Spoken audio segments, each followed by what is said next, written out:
मकर राशी महाशिवरात्रीपर्यंत या 5 गोष्टी चुकूनही करू नका. ही 100% खरी भविष्यवाणी आहे. नमस्कार मित्रांनो, श्री स्वामी समर्थ.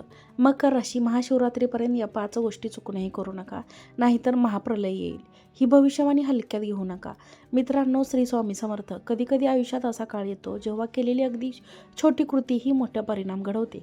महाशिवरात्री पूर्वाह तसाच काळ आहे, विशेषतः मकर राशीसाठी, कारण या राशीचा स्वामी शनी आणि शिवतत्व यांचा सूक्ष्म संबंध या दिवसात अत्यंत सक्रिय होतो, असे पारंपरिक ज्योतिषपद सांगते. कर्म, पितृ, सत्य, असत्य आणि शिस्त आचरण यांची कसोटी या काळात अधिक तीव्र होते. या दिवसात घरातील वातावरण, तुमचे बोलणे, वागणे, सवयी, स्वच्छता, रात्रीचे आचरण आणि आध्यात्मिकतेशी असलेला तुमचा संबंध या सर्वांचा एकत्रित परिणाम तुमच्या जीवनाच्या प्रवाहावर पडू शकतो. म्हणूनच हा काळ केवळ सणाच्या तयारीत नसून आत्मशुद्धी, संयम आणि सजगतेचा आहे. मकर राशीच्या व्यक्तींनी या दिवसात काही गोष्टी अत्यंत जपून करणे आवश्यक आहे, कारण शनी हा कर्मफळ देणारा ग्रह म्हटला जातो आणि महाशिवरात्री पूर्व काळात कर्माचे फळ झपाट्याने अनुभवायचे येथे असे मानले जाते. म्हणून पुढील 5 गोष्टी टाळणे हे तुमच्या मानसिक, कौटुंबिक आणि व्यावसायिक स्थैर्यासाठी महत्त्वाचे ठरू शकते.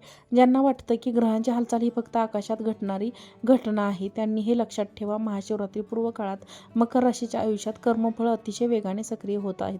या काळात केलेल्या काही चुका वर्षानुवर्ष परिणाम देऊ शकतात. म्हणूनच आधी सांगितलेल्या पहिल्या 3 गोष्टी अधिक खोलवर समजून घेणे अत्यंत आवश्यक आहे. 1. घरातील वडीलधाऱ्यांचा अपमान किंवा दुर्लक्ष करू नका. यामागचं गोड कारण मकर राशीचा स्वामी शनी आहे आणि शनी हा कर्म आणि पितृ ऋषी थेट संबंध ग्रह मानला जातो. महाशिवरात्री पूर्व काळात चंद्राची स्थिती आणि शनीची दृष्टी यामुळे पितृ ऊर्जा अतिशय संवेदनशील होते. घरातील वडीलधारी व्यक्ती या फक्त नातेसंबंध नसून तुमच्या पितृकर्माशी जोडलेले दुवे असतात. या काळात जर तुम्ही त्यांच्या बोलण्याकडे दुर्लक्ष केले, त्यांना उलट उत्तर दिली, त्यांच्या गरजांकडे पाठ फिरवली किंवा मन दुखावणारे शब्द वापरले, तर हे केवळ कौटुंबिक चूक नसून पितृदोष सक्रिय करणारे कर्म ठरते. याचे परिणाम असे दिसू शकतात. घरात अचानक वादळ वाढते, कारण नसताना तणाव निर्माण होणे, आर्थिक अडचणी वाढणे, पैशांचे अडकून पडणे, मनात चिडचिड, अस्वस्थता आणि नैराश्य वाढणे, कामात लक्ष न लागणे, निर्णय चुकीचे ठरणे. या काळात वडिलांची सेवा, त्यांच्याशी शांतपणे बोलणे आणि त्यांचा आशीर्वाद घेणे हे शनीच्या कोपापासून वाचवणारे सर्वात मोठे उपाय ठरतो. 2. खोटे बोलणे आणि फसवणूक करणे टाळा. शनीची सर्वात कठोर परीक्षा. शनी हा न्यायप्रिय ग्रह आहे आणि तो फसवणूक, खोटेपणा किंवा बेमानी सहन करत नाही. महाशिवरात्री पूर्व काळात शनीचा प्रभाव मकर राशीवर इतका तीव्र असतो की अगदी लहान खोटेपणाही मोठ्या संकटाला कारणीभूत ठरू शकतो. जर तुम्ही या काळात कोणाशी खोटे बोलताना व्यवहारात फसवणूक केलीत, कोणाचा अविश्वासघात केला किंवा लपवले सत्य, तर त्याचे परिणाम अत्यंत वेगाने दिसू शकतात. नोकरीत अचानक अडथळे, वरिष्ठांचा राग किंवा बदनामी, व्यवसायात नुकसान किंवा व्यवहारात बिघडणे, नातेसंबंधांमध्ये तडा जाणे, विश्वास कमी होणे, मनावर प्रचंड अपराधीपणाची भावना आणि मानसिक अस्थिरता. या काळात सत्य कितीही कठीण असले तरी ते स्वीकारणे आणि बोलणे हेच शनीच्या परीक्षेतून सुरक्षित बाहेर पडण्याचे साधन आहे. 3.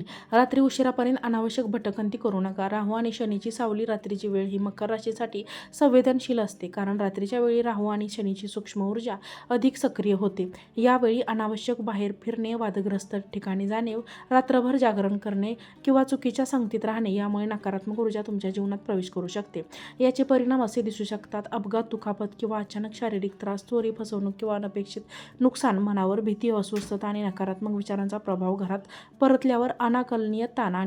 या काळात शक्यतो रात्री शांत राहणे, लवकर झोपणे आणि घरात सकारात्मक वातावरण ठेवणे अत्यंत आवश्यक आहे.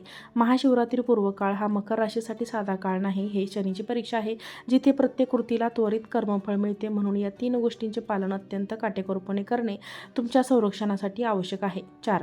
काळ्या रंगाचा अतिवापर आणि अस्वच्छता टाळा. शनीच्या ऊर्जेचे सूक्ष्म संतुलन. मकर राशीचा स्वामी शनी असल्यामुळे काळा रंग सामान्यतः तुमच्यासाठी स्थैर्य आणि गंभीरता दर्शवतो, पण महाशिवरात्री पूर्व काळात ग्रहस्थिती अशी बनते की काळ्या रंगाचा अतिरेक तुमच्या भोवती जडपणा करणारी ऊर्जा साठू लागते. विशेषतः कपडे, बेडशीट, पडदे, घरातील अंधारलेले कोपरे, धूळ साचलेली जागा हे सर्व शनीच्या नकारात्मक लहरींना आकर्षित करतात, असे ज्योतिषशास्त्र सांगते. या काळात जर घरात पसारा, अस्वच्छता, जुनी तुटकी वस्तू, न वापरण्यात येणाऱ्या गोष्टींसाठी घर असेल, तर ती स्थिर ऊर्जा जीवनातील अडथळ्यांना वाढ होते. परिणाम कसे दिसतात? घरात कारण नसताना जडपणा आणि उदासीनता जाणवणे, कुटुंबात किरकोळ कारणांवरून वाद वाढणे, कामात उत्साह कमी होणे, आळस आणि विलंब वाढणे, पैशांची गळती होणे किंवा खर्च नियंत्रणात न राहणे. म्हणून या काळात घर, विशेषतः पूजास्थान, मुख्य दरवाजा, स्वयंपाकघर आणि झोपण्याची जागा स्वच्छ, हवेशीर आणि प्रकाशमान ठेवा. काळ्या रंगाचा वापर कमी करा, त्याऐवजी पांढरा रंग किंवा पिवळा, फिकट निळा यासारखे शांत रंग वापरा. स्वच्छता ही काळाचा फक्त सवय नसून शनीची दडपणापासून मुक्त होण्याचा उपाय ठरतो. 5. भगवान शंकराची उपासना दुर्लक्षित करू नका. संरक्षणाचे अदृश्य संरक्षण कवच महाराष्ट्र हा शिवतत्व सर्वाधिक सक्रिय असण्याचा काळ मानला जातो. मकर राशीवर शनीचा प्रभाव असताना शिवशक्ती त्या प्रभावाला संतुलित करणारी शक्ती मानली जाते. शिव ही शनीची गुरु मानली जाते. त्यामुळे या काळात नावस्मरणात रुद्राभिषेक, ओम नमः शिवाय अदृश्य संरक्षण कवच करते.